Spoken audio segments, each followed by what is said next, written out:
When people first separate, they don't always want to go straight ahead with the divorce proceedings, and a lot of people ask about separation agreements, which would mean reach an agreement in terms of what should happen with the property and the financial aspect of the separation without the formal step of issuing court proceedings. Separation agreements are good for those people that don't wish to get divorced straight away, because it does regulate what should happen with the finances in the marriage.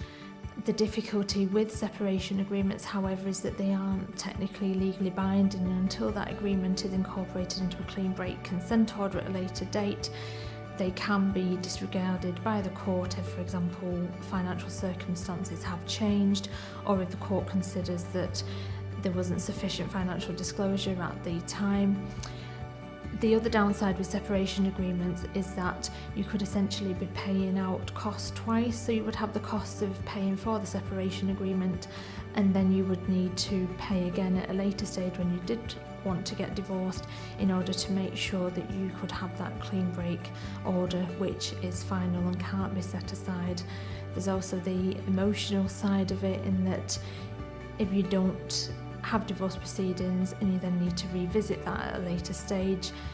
you don't sort of have the closure that you may want, and may have to go through the process twice. So